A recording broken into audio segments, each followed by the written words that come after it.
खुदा हाफिज। शुक्रिया भाई, अल्लाह अच्छा करेगा। ఎవరికి ఫోన్ చేద్దాం? ఓనర్ గారికి చేస్తే బెటర్.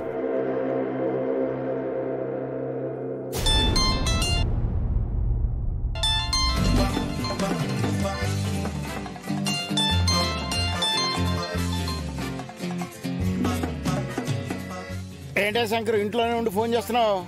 ట్యాంకరు, నేను ఇంట్లో లేను, బయటికి వచ్చాను. ఎప్పుడు వెళ్ళావు? అసలు ఎందుకు వెళ్ళావు బయటికి? ఆ సంగతి నేను తర్వాత చెప్తాను. ఈరోజు మీరు కాస్త జాగ్రత్తగా ఉండండి. ఎందుకు? ఎందుకైనా మంచిదని చెప్తున్నాను కదా. ఆ దయ్యం జోలికి పొరపాటున కూడా వెళ్ళకండి. పోతే ఏమవుతుందంట? ఈరోజు అమావాస్య ట్యాంకరు. అయితే ఏంటి? అమావాస్య రోజు దెయ్యాలకి డబుల్ పవర్ వస్తుంది. గాడిద గుడ్డేం కాదు. ఆ దెయ్యం ఏదో నీకు మచ్చికయిందని చెప్పి మాకు పులిహోర కబుర్లు చెప్పుకో. ఓనరు చెప్పేది విను. ఏంటా నువ్వు చెప్పేది నేను వినేది? అమావాస్య అంట దెయ్యం డబుల్ స్ట్రాంగ్ అవుతుందంట. చెప్పా చేయకుండా బయటికి వెళ్ళిపోయి ఏదో చెత్త కబుర్లు చెప్పి భయపెట్టాలని చూస్తున్నాడు. ఓనర్ ఇక్కడ ఎవరికే భయపడేది లేదు. నీ సావు నువ్వు సావు, ఎవ్వడేం చేయలేడు.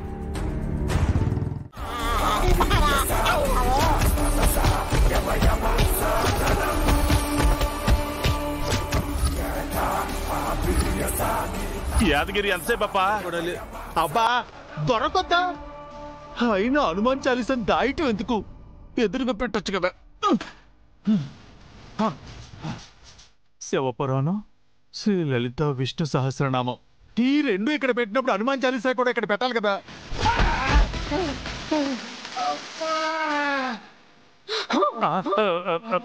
యాదగిరి యానుండవప్పా, త్వరగా రాపా. వస్తున్నానండి.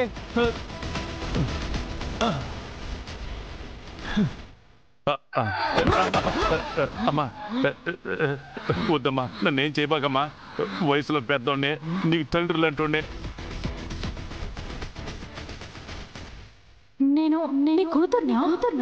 కాదు కాదు కాదు కాదులే, చార్లతలేమ్మా నా బిడ్డ.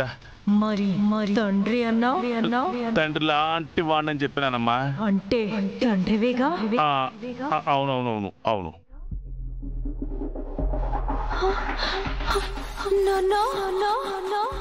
అమ్మ శివారెడ్డి, సెంటిమెంట్ తో కొట్టి తప్పించుకున్నావు కదా. నన్ను మాత్రం రోడ్లో పచ్చడి రుబ్బినట్టు రుబ్బేసింది.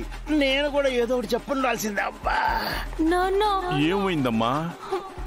నేను ఎలా చనిపోయాను? ఎవరికి తెలుసమ్మా? మరి తండ్రి నేను ఎలా చనిపోయాను నీకు తెలీదా? తెలుసుకోవాలని లేదా?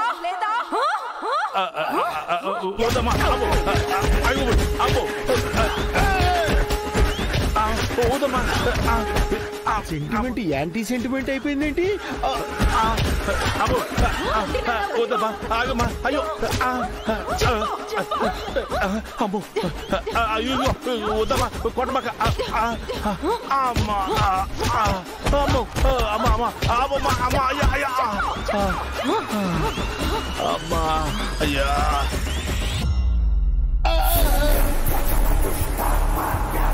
ఏంటి దయ్యం గారు, సెకండ్ రౌండ్ వేసుకుంటారా?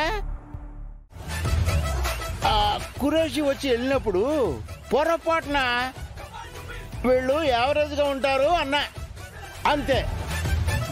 గౌరవంగా గదిలోకి పిలిచి దారుణంగా కొట్టారు. ఏంటమ్మాయిలో, ఓనర్ మీద మీరు కూడా చేసుకున్నారా? మరి యావరేజ్ బ్యూటీస్ అంటే మేము ఊరుకుంటామా బావగారు? కామెంట్ చేసినప్పుడు తప్పులేదులే కొట్టడంలో. మీ తమ్ముళ్ళు కూడా మమ్మల్ని ఎప్పుడు అంత మాట అనలేదు బావగారు. ఊరుకోమ్మా, వాళ్ళకంత ధైర్యం అక్కడ ఉంది. అంటే నా తమ్ముళ్ళు బెళ్ళాంచాటు మొగుళ్ళనా? అది కాదండి బాబు. ఏమండే, ఇంత మంది కొడితే నేనే ఫీల్ అవ్వలేదు అని చెప్తున్నానండి. ఆఖరికి మీ చెల్లెలు మీ కూతురు కూడా కొట్టారండి. కొట్టినారా? దరిద్రం, అది గొప్పగా చెప్పుకుంటున్నావా? ఇంత పొట్టేసుకుని. ఇదిగో, ఒక్క మా అప్పిగాడు తప్ప ఊళ్ళో ఉన్న అందరు నిన్ను కొట్టినట్టున్నారే. ఆక్షరం కూడా అయింది. అప్పిగాడు కూడా కొట్టినాడా? ఓడి చేతిలో కూడా తనులు తినుండవా? రే అప్పిగా, అయ్యా ఏందిరా ఈయన పట్టుకు నువ్వు కూడా కొట్టినావా? కొట్టినా అయ్యా. ఓ రోజు నేను దాచుకున్న మందు ఈ ఓనర్ తాగేసినాడయ్యా. కోపం వచ్చి అందుకే కొట్టానయ్యా. చిచి అంటే ఆ రోజు నేను చాలా ఫ్రస్ట్రేషన్ లో ఉన్నాను. మందు వేయాలనిపించింది, ఎక్కడ దొరకలేదు. వీడు మందు నేను కొట్టాను, తర్వాత నన్ను వీడు కొట్టాడు. ఏం పర్వాలేదు, మామూలుగా ఉయ్యండి, అంత సౌండ్ ఇచ్చి ఉయ్యక్కర్లేదు. సరే సరే, ఇక ఈ మీటింగ్ ఇక్కడితో ఆపకపోతే మనందరం ఒకే చోట గుమికూడి మీటింగ్ పెట్టామంటే బహుశా ఆ దయ్యానికి అగేన్స్ట్ గా ఏదైనా ప్లాన్ చేస్తున్నామేమో అని మళ్ళీ వచ్చి మళ్ళీ ఇంకో రౌండ్ వేస్తుంది. కావాలా? డిస్పస్ డిస్పస్ డిస్పస్. పదండి పదండి.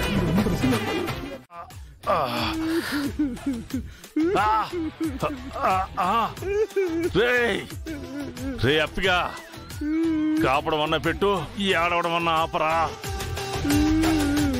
రెండు ఒకేసారి చేసి చావక ఈపి తడిసిపోతా ఉండదే. అది కాదయ్యా, నీళ్ళే టైం చూసి ఆ దెయ్యం మిమ్మల్ని కొట్టలేదు. ఉండుంటే ఏం చేసేవాడురా? ఆ దయ్యాన్ని కొట్టేటోడు ఏంది? అంత పెద్ద మొగనువా నువ్వా? అదే కాదయ్య గారు, ఆ దెయ్యంతో మీకు బదులుగా నేను దెబ్బలు తినేవని అయ్య గారు, అందుకే ఏడుస్తున్నాను అయ్య గారు. ఒరే అప్పిగా, నా పెండ్లం బతుకున్నా నీలాగా ఏడ్చేది కాదురా. కాని కాని